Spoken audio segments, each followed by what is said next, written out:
This video is about what rests forever. That which is inescapable and fixed. Things that don't move and are cold. It is about death and all perspectives on how to look at it. The term death has a different meaning for the three concepts of the self, body, mind and soul, and works differently for each of them. Then there's the realm of the dead, which is what I mean by the video title. So it's only partly about death and dying, but actually it's more about entering mental orders of the highest abstractions. I would like to mention beforehand that I am now also selling my book as a printed version on Amazon. Of course, it is still available as a free PDF on my homepage. The second thing is that I've also uploaded a t-shirt design there. The third thing is that I have been working on a game for a while, which isn't finished yet, but I've already set up the store page on Steam. The game itself is nothing big, but for me it was an important part in the creation of my theory of everything. If you have Steam, you could support me by following the game and adding it to your wishlist. But back to the topic. The term meta can be understood in different ways. Here I understand the term as three definitions, but they all belong together. The first definition is beyond.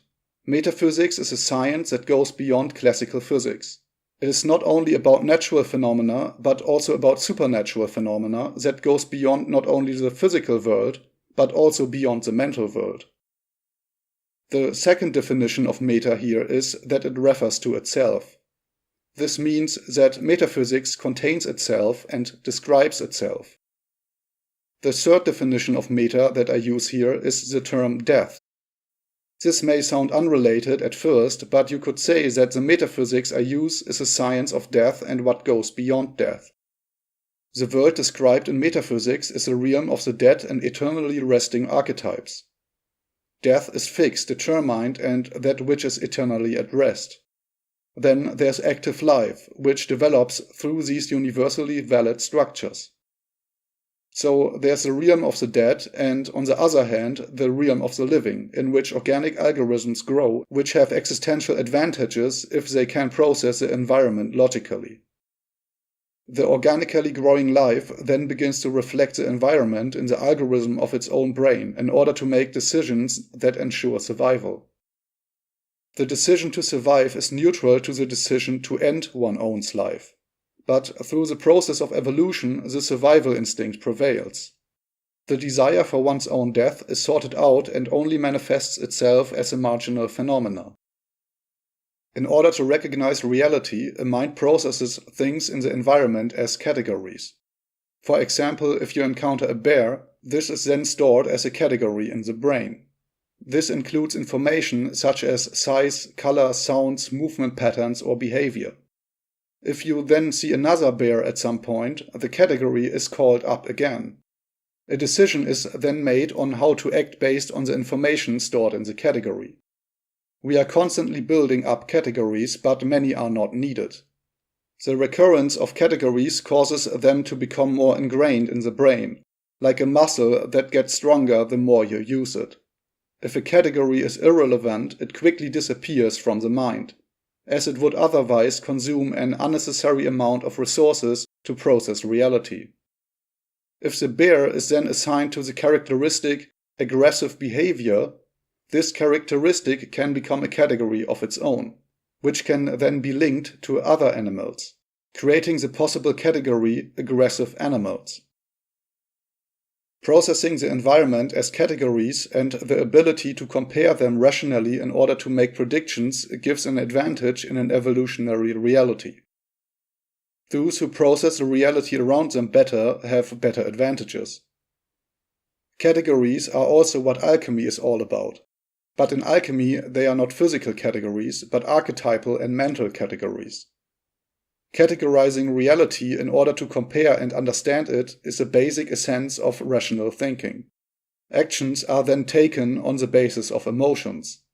If there's something on our plate that falls into the category rotten food, it triggers disgust, which then determines the action to avoid the rotten food and keep it away. In the physical world, there are infinite possibilities of what can be considered a category. One can look at a tree as a whole, but one can also look at the leaves. One could also categorize all green leaves, or all broken leaves with holes, or all leaves that are larger than 5 cm. It's completely arbitrary in the physical world of categories. All the things that we process there as a category are just arbitrary and temporary events. There was a time when there were no bears, and there will be a time when there are no more bears. In the same way, our planet and solar system are temporary. Life originated elsewhere would have a different solar system, and the planets would not be the same. In the realm of active life, the categories are very arbitrary, but there's still a pattern. The higher the category, the more ordered, and the more detailed the category, the more chaotic. For example, there are cats as a category, then there's a more general category of pets, then animals in general, then life in general, and so on. That another species on another planet also has cats is very unlikely, but that they have other life on their planet is very likely. And that another species observes something that falls under the category of general life is deterministic, since it itself belongs to this category. The more living beings are summarized under a frame, the higher the diversity in the category. The more one differentiates, the more differences are highlighted in order to consider them apart from each other. There are also such things as general and individual categories. There are cats as a general category and there are cats as an individual category. The general category of cats contains a collection of information. For example, cats have 2 ears and 2 eyes. They sometimes make noises in a certain frequency. They have a certain size that is not smaller than Y and not larger than X, or that cats have 4 legs. As an individual cat, however, this does not have to be true, because a cat can also have lost a leg, or it was born without eyes. General categories are more universally valid than individual manifestations. The existence of an individual cat is temporary, and every cat dies at some point. But there will still be cats. The general category of cats is the sum of all possible cats that could exist. This means that on the one hand we have a single category as a large unit, and on the other hand a theoretically infinite number of possible cats that can manifest. The general category of cats is more eternal than individual cats, but even cats as a general category are not eternal and universally valid. I haven't completely developed the concepts of categories and their order yet. Maybe I will make more of it later, but I want to keep this video more abstract anyway. There are meta-categories, mental categories, and physical categories. Physical categories are categories of things that we can observe outside our minds. These include planets, solar systems, mountains, rocks, trees, cars, human bodies, hands, etc. Mental categories are things that are not physically touchable and require emotions and a rational mind to perceive them. Meta-categories are similar to mental categories, but even more universal. For example, negativity, which we find not only in mental concepts such as pessimism, but also in the field of physics or mathematics. All 3 types of categories can be divided into a general and individual category. For example, there's a spiritual archetype of love, and then there are people who manifest themselves in this archetype by feeling love. However, such a person is temporary and therefore the manifestation of love is fleeting, while the archetype of love exists eternally. Archetype here means that it is recurring regardless of time and space.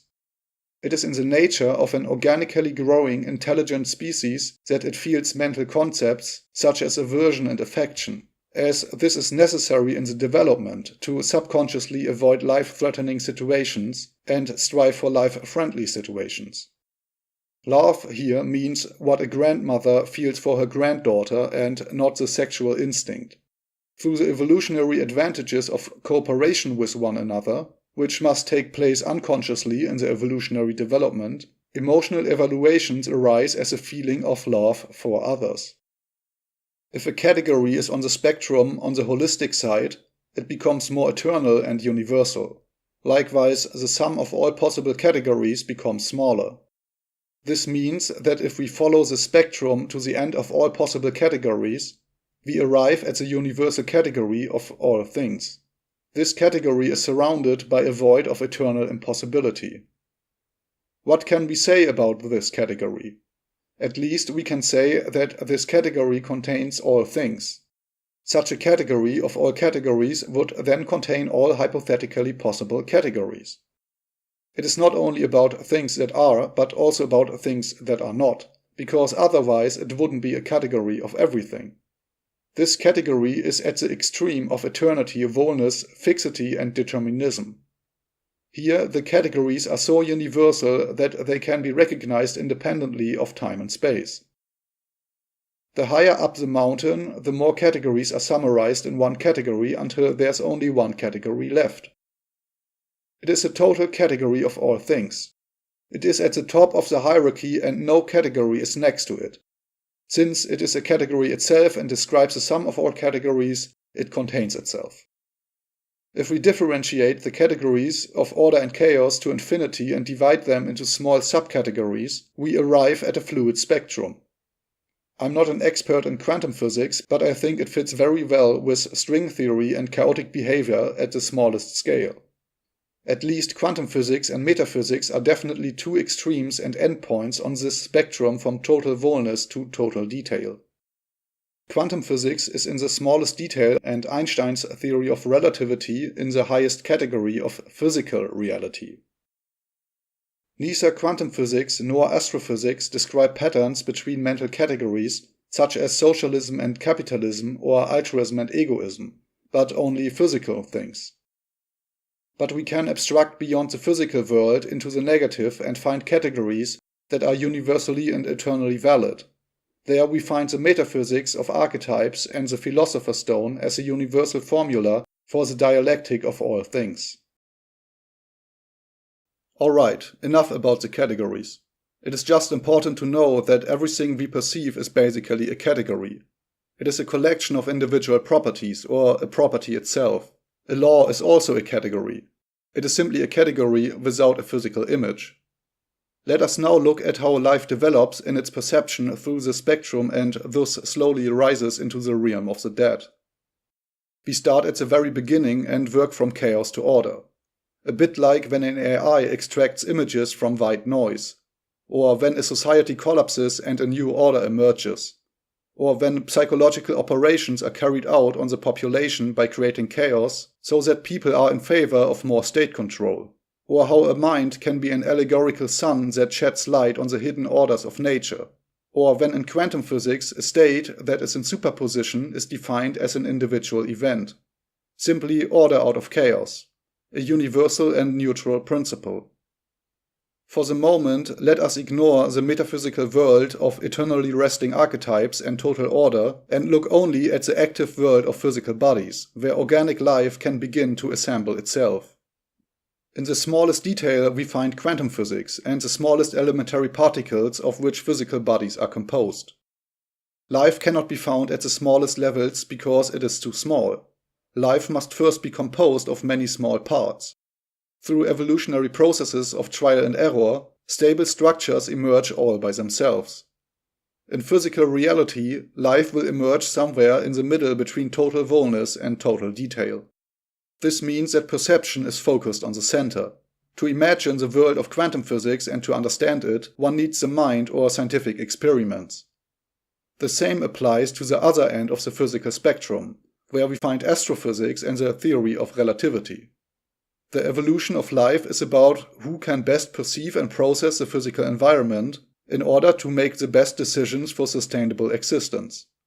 Evaluating biological death negatively, fearing it and avoiding it is one of the most important and deep-rooted programmings of evolutionary emerging biological life.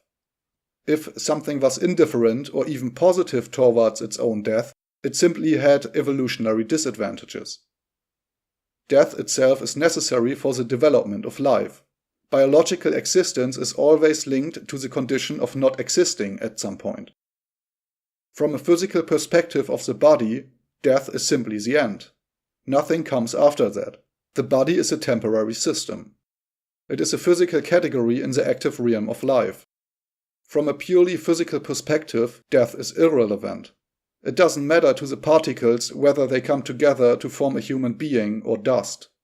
When life dies, it is a mind that sorrows and misses. Sadness and the fear of death are something that does not exist physically, but they take place in the world of mental categories. Individual biological existence can manifest itself in many forms, and there are also different ways of organizing collectively. Some animals are very collectivist, such as bees or swarmfish. Others are very individualistic and are not bound to their collective, such as snakes, which do not cooperate except for mating and in which each generation is on its own from the beginning. Then there's the life in between. Eagles, for example, are individualistic but take care of their offspring until they are old enough to leave the nest. Elephants, lions or wolves live in groups but are not bound to the collective like bees. When life enters the second level, where it begins to do science, it will be somewhere between collectivist and individualist nature when it comes to collective organization. Because in a too individualistic nature, no knowledge is passed on to the offspring, and in a too collectivist nature, an individual cannot break out of the swarm to develop its own ideas without drastically reducing its chances to survival. If a species on an alien planet begins to practice science and politics, it will inevitably stand between those two essences. This means that individuals will deviate in both directions through evolution, and some will look at morality and their society from the collectivist and others from the individualist perspective. Then they will also argue about these archetypes: capitalism or socialism, egoism or altruism, individualism or collectivism, alone or together. It will be about the same archetypes. They will just be called something else, because the meaning is universal but language is not. There's an infinite amount of words and symbols to describe that something is orderly or chaotic, while the meaning always remains the same. Life, which enters the second level, then also recognizes the fact that its own physical death is unavoidable. This is frightening, since one is still on a level where only materialistic science is recognized, and science on the mind is declared to be nonsense, or practiced as nonsense. A tragic state of the species at this level is that it recognizes biological death, but does not understand the mind enough to become aware of the immortality of the soul. The eternal cycle of rise, aging, decay, death and rebirth of totalitarian systems also happens on this level. This happens because the evolution of mind and morality is not understood, and it is assumed that what seems and feels right is right. Life, which is located there, does not understand that moral assumptions arise at their root from an emotional evaluation and a gut feeling. Only after it, the rational mind is used to plan how this state could be achieved. Humans are at this level. The nature of morality and the universality behind things is felt, but not logically recognized, which is why problems arise in the political left vision. Because it looks at the mental nature of man, where the concepts of equality, universality, connectedness, law, ethics and mental gender are found. But in general, it leads to the essences being inverted. It's like applying the essences of mathematical laws to mathematical values, or esoteric mental principles to exoteric and physical reality. Or as if allegories were being taken literally. Therefore, before we enter the third level, I must make a short talk about why allegories should not be taken literally. When it comes to communicating orders of higher abstractions with others, there's often a problem because we have grown up in a physical reality, and in our language we use terms with which we can describe physical and visible processes and things. Since we often lack terms for the metaphysical world, we use allegories. But the mountain of categories is not really a mountain. The philosopher's stone is not really a stone. The alchemist element water does not really mean water that one can drink. The metaphysical bird's eye view does not really mean a bird's view over the earth. A landlord who sets up volatile and individual rules on his land is not the same as the Lord of all things, whose all-unifying law is revealed with the philosopher's stone. It is not about words and symbols, but about the meaning. Symbols are variable and arbitrary, like an individual language. Geometric figures make symbols more objective, but even there's always the possibility of assigning other meanings. Even individual religions and myth are not universally valid, but their archetypal meanings and stories behind them are. As these meanings are archetypal and can be recognized independently of time and space and recur all by themselves, they can be found in old and modern stories. If one ties oneself to a single religion or mythology, then one would miss the fascinating nature of the universal archetypes. One would still see the archetypes in a distorted way because one does not take off the glasses of a variable and non-archetypal cultural myth.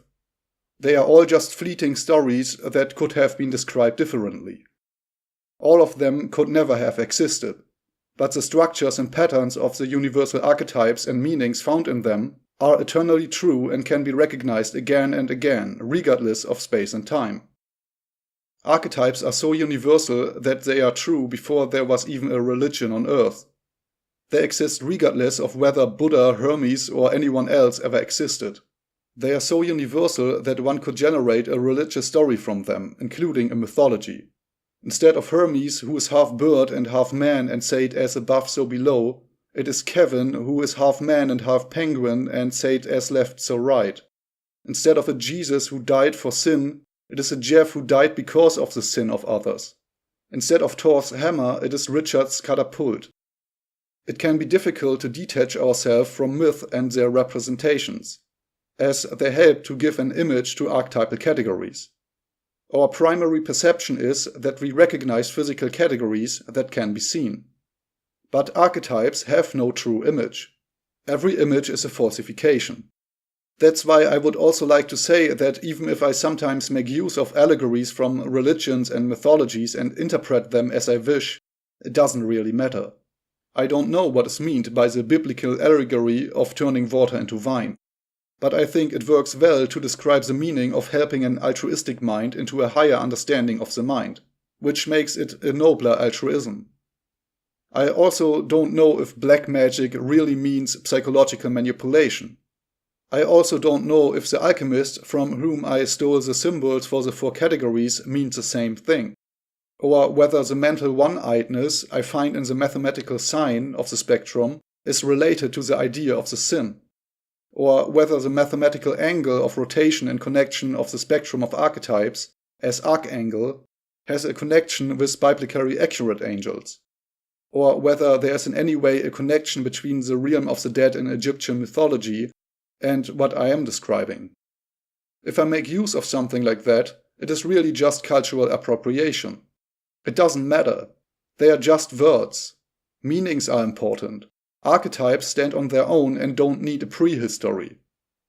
The term God is also problematic and not actually necessary. The term can be misleading because people can understand something completely different by it. Let's assume that God is the highest of all things. Then I understand it to mean the highest law or the highest structure of all things. Everything that happens and occurs is subordinate to this law and moves through this structure. People or planets are not eternal and therefore cannot be gods. Even the highest possible consciousness is subordinate to the laws of conscious existence. When we look for polytheistic gods, we usually find, in addition to arbitrary visual representations, combinations of characteristics that in the Philosopher's Stone are only a single rotational angle of an archetypal spectrum. So a god of righteousness and a god of immorality is just a part of a larger god that unites the two. But this is not actually a god, but only an arcangle. And this angle, which consists of every possible morality, is only a single facet of the things that are united by the same pattern. This pattern is the highest category, which contains itself. To go even higher means we come to the question of who made the laws that have always been there and stand out of themselves. Then God is a true lawgiver, under whom all existence stand. All life is always within his framework of possibilities and is bound by the laws of existence. By believing that people can be gods, at most cults are founded or narcissistic schizophrenic personality disorders are fed. Acknowledging that there's always something above oneself makes one humble and helps to question and improve oneself. Even though I think polytheistic myths are interesting and valuable, and the idea of talking about gods in art and fiction is great, my theory is, through the onion of all things, monotheistic. Let us now return to the 3 levels of consciousness. On the first level, physical things and events are processed and recognized, but not understood. In the second level, physical things and events are understood logically, and the mind is processed and recognized, but not understood. On the third level, the archetypal patterns and the evolution of mind are understood rationally. The soul, so the silent observation into the mind, is then processed and recognized, but not understood. What is recognized, however, is that this observation is eternal and has already taken place before it was recognized. It is not as if it were suddenly there, but one recognizes that it was there all along.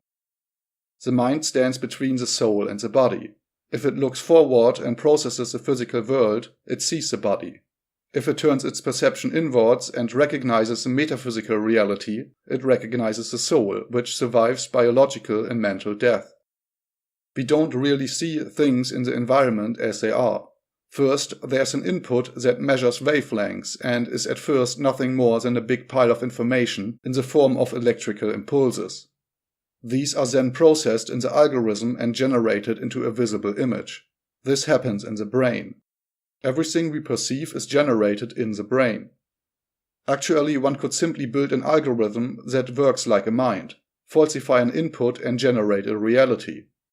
I think it is possible to grow simulated perception similar to a human mind, who really perceives as we do and feels as if it is in a real reality, although it is just a self-contained pattern processing algorithm that receives the input of a generated reality as large packets of mathematical values.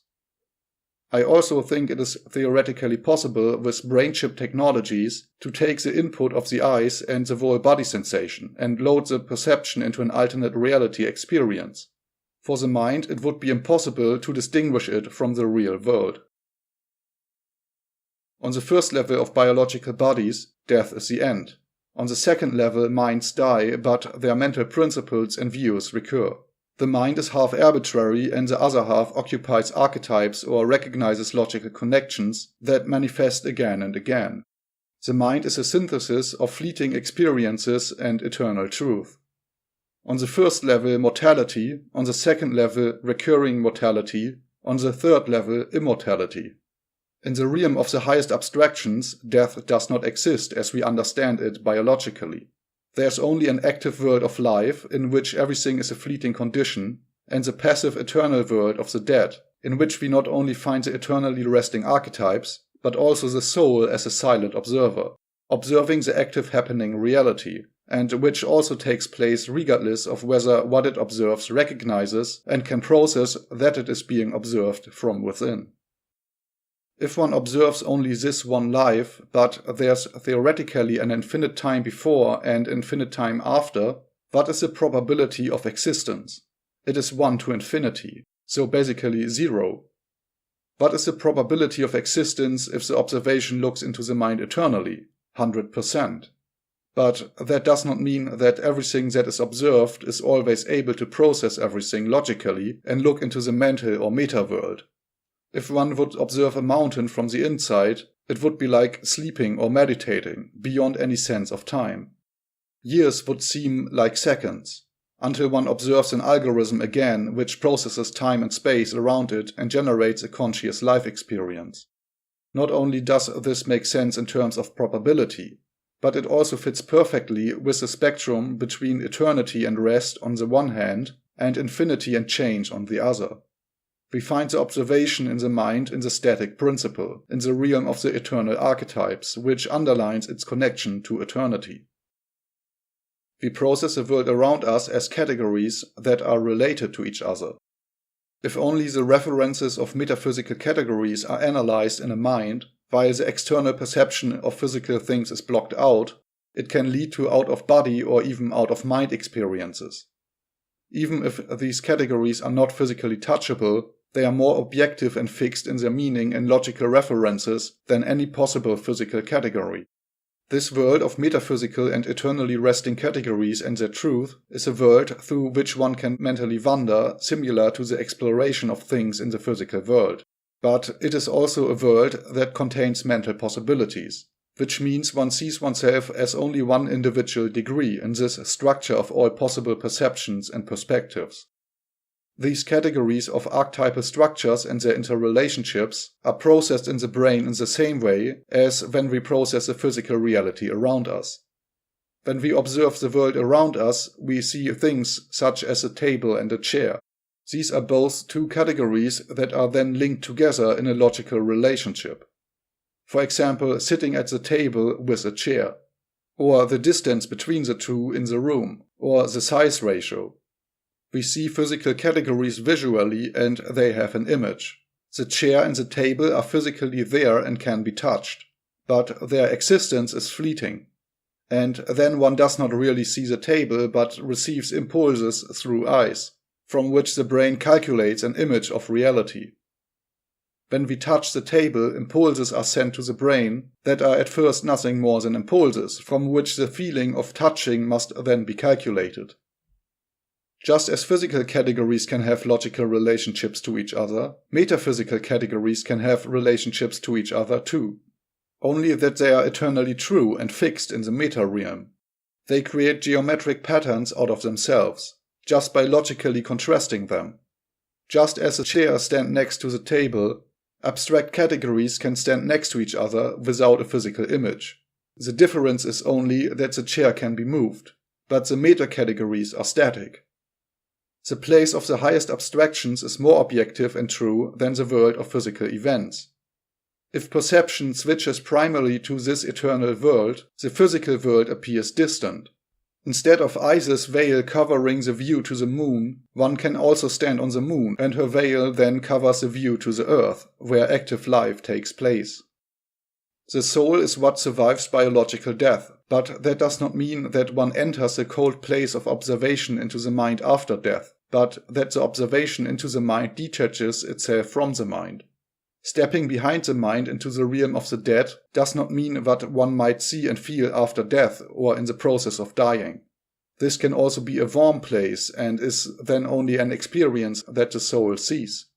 The observation is beyond all near-death experiences and looks from another dimension. If you go up to the soul, everything becomes one and it becomes cold. One stands there alone, realizing that everything can be an illusion, and one can only be sure that one is observing, as well as about truth in the archetypal orders of hypothetical possibilities. This can lead to a solipsistic feeling of loneliness. But one should not forget that the patterns that led one to recognize the soul as observation also describe that the three concepts of the self are equally true, and that it would be one-eyed to assume that nothing exists outside the mind, and that other individuals would just be an illusion, because a mind has to develop and try things out through evolution with many others side by side. This means that one's existence is tied to not existing alone. The patterns that my work is about are derived from myself, so I can actually only really speak from my own perspective. That's why I now talk about what it was like for me to enter the realm of archetypes. I didn't recognize the pattern of the Philosopher's Stone by reading about it. For a long time I didn't even know where it existed or what the scientific field was called. I only found out what dialectics meant when my theory was almost finished. I don't want to describe my whole life here, so I'll try to keep it short. I failed at school, then taught myself to program games, isolated myself from society, and later became involved in political philosophy and discussions about day-to-day politics, and I realized that there are two perspectives on society. I also had started to develop something like a bipolar disorder. It is not that it was just the political visions in which I recognized the pattern of these dual opposites and their orders, but also in my manic-depressive mood swings. I never went to university and I don't read books. I was a blank page. But that doesn't mean that I didn't have any input with scientific or philosophical content. I watched a lot of lectures by Gunnar Kaiser. His videos, in which he gave a neutral insight into political thinkers, were a key for me to recognize a pattern. Without him, I would never have understood the political visions, and therefore never the universal pattern behind the things on which my theory is based. I had a kind of manic thinking for years about how certain concepts stand as opposites.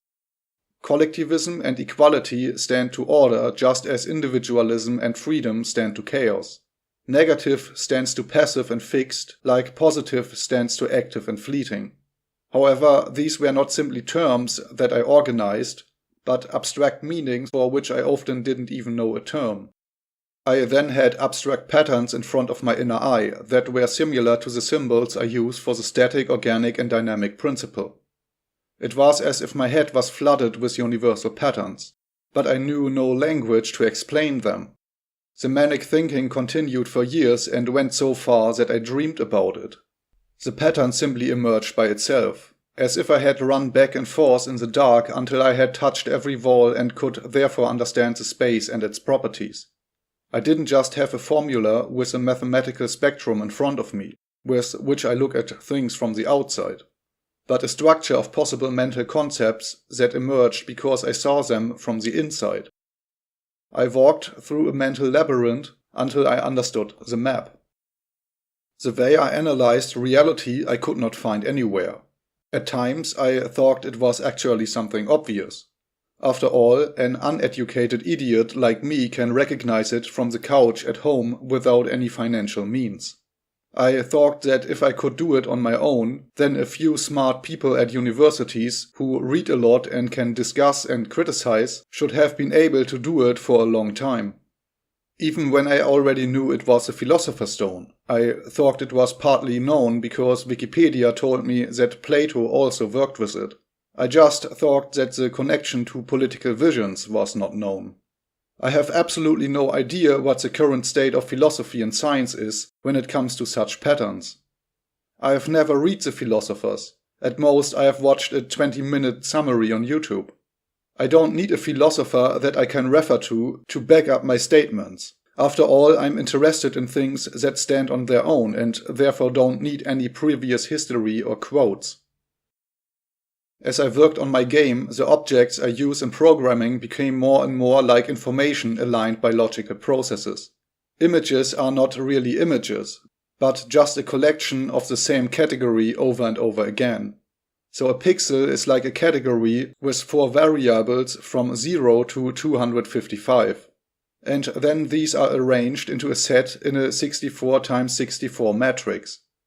All the game consists of is a basis of predefined variables, constants, and a large network of logical connections.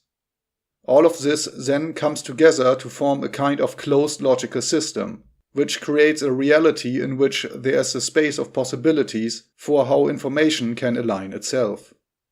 It's like a little closed mini-reality that has an input and an output. The logical chain reactions taking place in this mini-reality create a kind of hologram that can be observed from another dimension, but doesn't have to. After all, it doesn't change the game whether the monitor is connected or not. What if instead of manipulating a computer to simulate a mind, we manipulated our own mind to run Dark Souls 3? And if we then load the exact game state into a computer, would we have loaded ourselves onto the computer?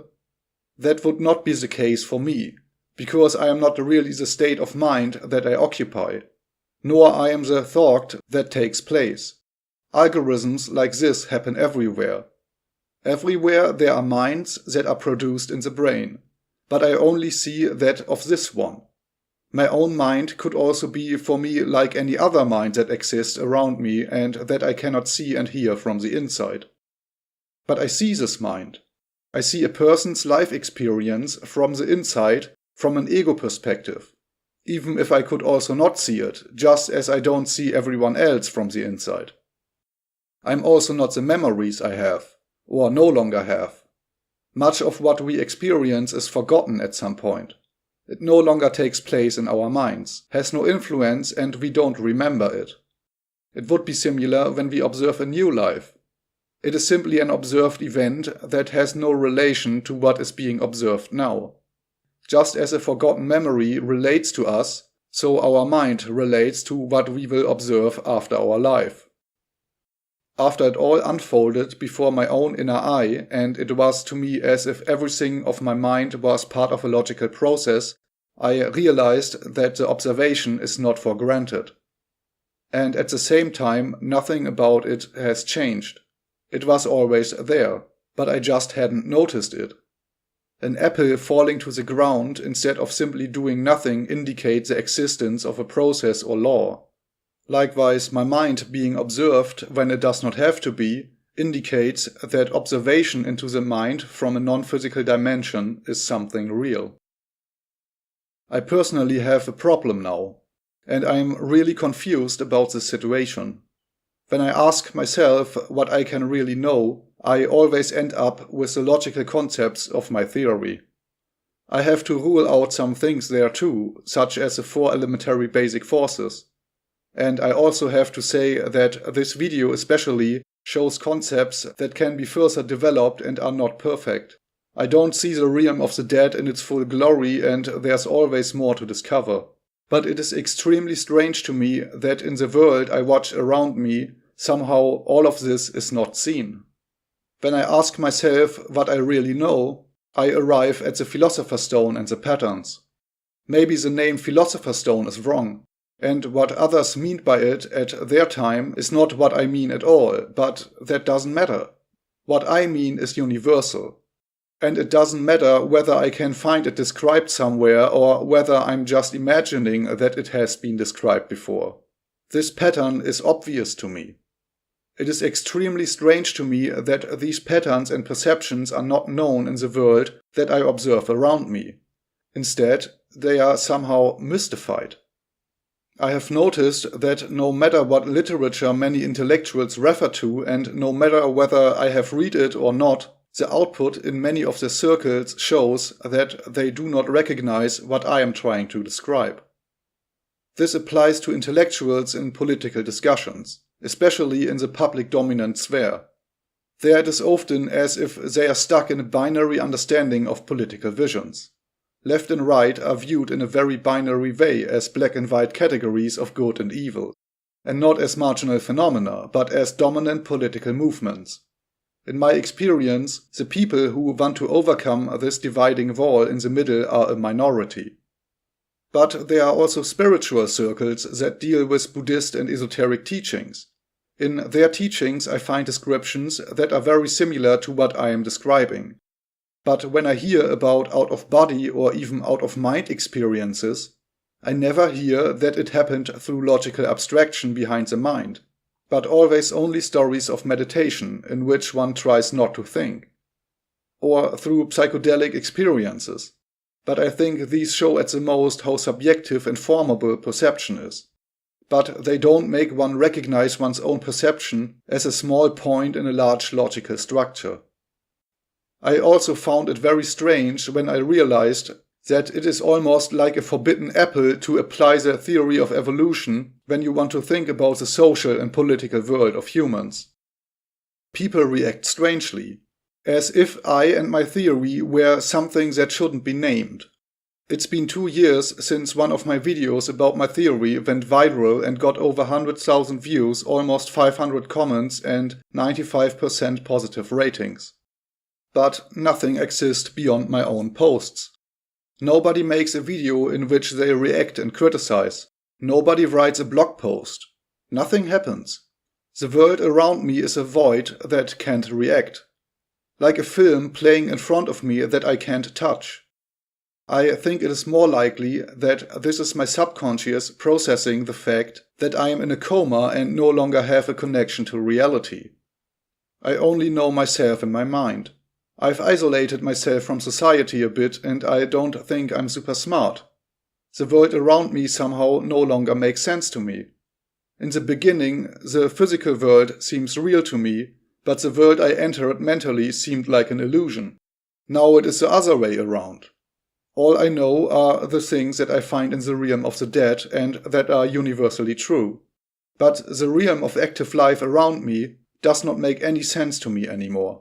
I can't believe that this is real life. City lights, flickered dreams fade. The Beneath the veil, logic betrayed. Footsteps echo in empty halls, whispers rise as reason falls.